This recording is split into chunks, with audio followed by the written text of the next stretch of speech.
ধনেপাতার চাটনি বা আচার পছন্দ করে না এরকম মানুষ খুব কমই পাওয়া যায়। আজ আমি দেখাবো কী করে সারা বছরের জন্য ধনেপাতার চাটনি বাড়িতে বানিয়ে আপনারা সংরক্ষণ করতে পারেন। তো আমার সম্পূর্ণ ভিডিওটি দেখার অনুরোধ রইল।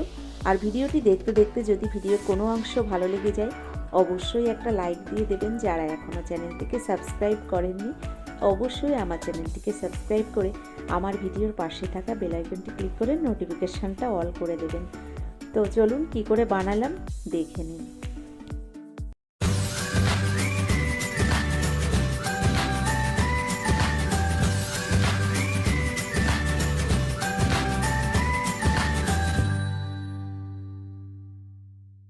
আমার আজকের রেসিপি ধনেপাতার চাটনি বা আচার তৈরি করার জন্য এখানে আমি বড় বড় 2 তারি ধনেপাতা নিয়েছি। আর ওজনে রয়েছে এখানে 650 গ্রাম ধনেপাতা। তো আমি ফেসবুকে অনেক বন্ধুদের কাছে প্রশ্ন রেখেছিলাম এখানে কতটা ধনেপাতা রয়েছে, তো ঠিকঠাক কেউই বলতে পারেনি। তো দেখুন এখানে 650 গ্রাম ধনেপাতা রয়েছে। আর ধনেপাতাগুলোকে আমি ভালো করে বেছে নেব। তারপর ধনেপাতাগুলোকে আমি কেটে ধুয়ে পরিষ্কার করে আচারটা বানাবো। তো এখানে দেখুন ধনেপাতাগুলোকে আমি কেটে গুছিয়ে নিচ্ছি। নমস্কার বন্ধুরা, আশা করছি হয়তো সকলেই ভালো আছেন। টিয়ার রান্নাঘর থেকে আমি তন্দ্রা সকলকে জানাই হ্যাপি নিউ ইয়ার। নতুন বছর সকলের ভালো কাটুক, সুখ শান্তি সমৃদ্ধে ভরে উঠুক, এটাই ঈশ্বরের কাছে প্রার্থনা করি। তো এখানে চলুন আজকে যে ধনেপাতার চাটনিটা আমি তৈরি করব, এই চাটনি বা আচার আপনারা ভাত, রুটি, পরোটা, খিচুড়ি, পোলাও সব কিছুর সঙ্গে কিন্তু খেতে পারেন। এতটা ভালো হয় খেতে। আর ধনেপাতার চাটনি মনে হয় পছন্দ করে না, আমার মনে হয় এরকম মানুষ খুব কমই পাওয়া যায়, কারণ এতটা সুন্দর হয় এই চাটনি বা আচার। তো কী করে আমি সারা বছরের জন্য বানিয়ে রাখবো সম্পূর্ণ ভিডিওটি দেখার অনুরোধ রইল। দেখুন এখানে কথা বলতে বলতে আমি ধনেপাতাগুলো সব কেটে গুছিয়ে নিয়েছি। আর এই ধনেপাতাগুলোকে এবার আমি পরিষ্কার জলে ভালো করে ধুয়ে নেব। তো এখানে দেখুন ধনেপাতাগুলো আমি পরিষ্কার জলে ধুয়ে গুছিয়ে নিয়েছি। এর সঙ্গে বাকি উপকরণগুলোও আমি এখানে গুছিয়ে নিয়েছি। এখানে রয়েছে দেখুন 150 গ্রাম তেঁতুল, আমি আগে থেকে জলের মধ্যে ভিজিয়ে রেখেছি। রয়েছে বড় সাইজের 2টো রসুন। আর এখানে রয়েছে প্রায় 50 গ্রামের একটু বেশি কাঁচা লঙ্কা। আর রয়েছে 1 ইঞ্চি পরিমাণে আদা। এগুলো সবই আমি এক এক করে মিক্সিতে দিয়ে পেস্ট বানিয়ে নেব। তো এখানে মিক্সির জারের মধ্যে দেখুন অল্প অল্প করে আমি ধনেপাতা দিয়ে এখানে পেস্ট বানিয়ে নিয়েছি। তো এক এক করে আমি কিন্তু সব কিছুই এর মধ্যেই পেস্ট বানিয়ে নিয়েছি।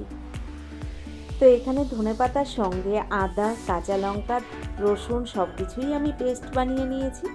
আর যে তেঁতুলটাকে আমি নিয়েছিলাম আগে থেকেই জলের মধ্যে ভিজিয়ে রেখেছিলাম, তেঁতুলটাকে এবার আমি হাত দিয়ে চটকে তেঁতুলের পাল্পটাকে আলাদাভাবে বের করে নেব। তো দেখুন হাত দিয়ে আমি একটু চটকে তেঁতুলের জলটাকে এভাবে বের করে নিচ্ছি।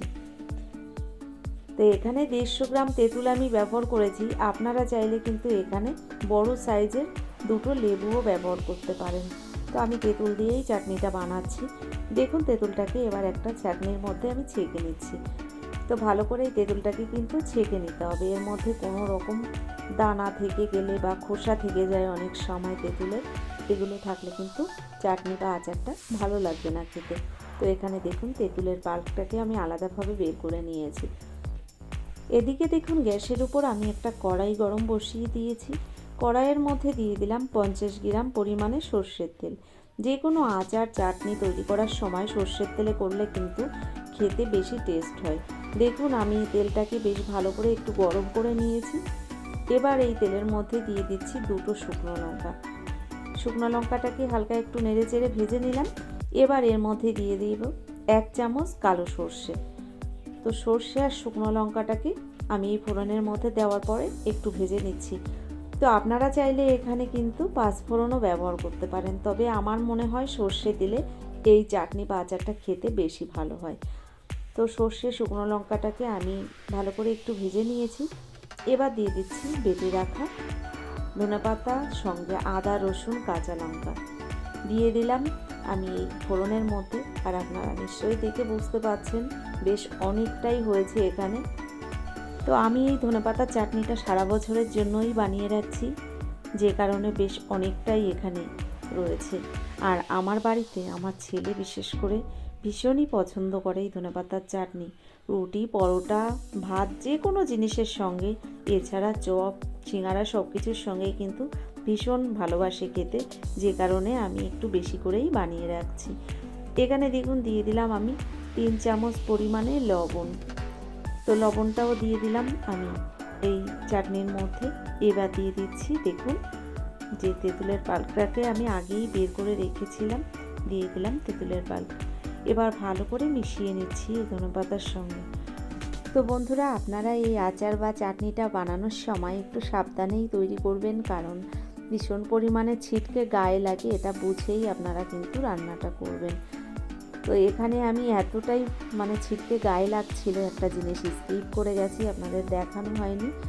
এখানে আমি 2 চামচ চিনি ব্যবহার করেছিলাম, সেটা আমি দেখাতে পারিনি। তো দেখুন ভালো করে এভাবে কিছুক্ষণ ফুটিয়ে নেওয়ার পরে আপনারা নিশ্চয়ই দেখে বুঝতে পারছেন কালারটাও কিন্তু আস্তে আস্তে পরিবর্তন হয়ে গেছে। তো একদম গ্রিন কালারটা এখানে থাকে না, একটু কালারটা ডিসকালার হয়ে যায়।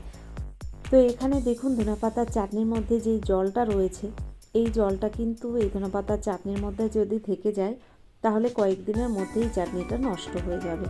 তো এই জলটাকে পুরোপুরি জাল করে শুকিয়ে নিতে হবে, তাহলে সারা বছরের জন্য আপনারা রেখে দেবেন, তাও ওই চাটনিটা কিছুই হবে না। তো দেখুন এই জলটাকে আমি কিছুক্ষণ টাইম ধরে শুকিয়ে নিচ্ছি, আর আস্তে আস্তে দেখুন কালারটা অনেকটাই চেঞ্জ হয়ে গেছে, আর উপরের দিকে দেখুন তেলগুলো ভেসে উঠছে। তো বন্ধুরা, তেলটা উপরে ভেসে ওঠা মানে যতটা জল শুকিয়ে যাবে তেলগুলো কিন্তু ওপরের দিকেই ভেসে উঠবে। আর দেখুন এই ছিটকে ওঠার কারণ কিন্তু জলটা প্রায় শুকিয়ে গেছে।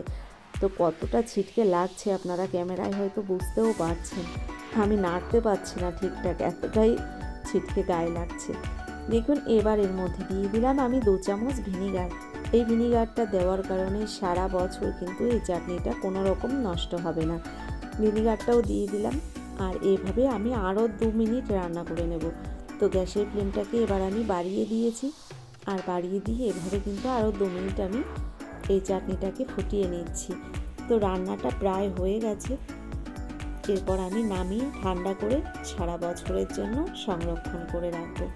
তো বন্ধুরা, আপনারা দেখুন জলটা কিন্তু পুরোপুরি শুকিয়ে গেছে, আর চাটনিটা রেডি হয়ে গেছে। তো বন্ধুরা, দেখলেন তো কত সহজে এভাবে সারা বছরের জন্য আপনারা ধনেপাতার চাটনি বাড়িতে বানিয়ে রেখে দিতে পারেন। তো আজকে এই চাটনির রেসিপিটি আপনাদের কেমন লাগলো অবশ্যই সেটা লিখে আমাকে জানাবেন।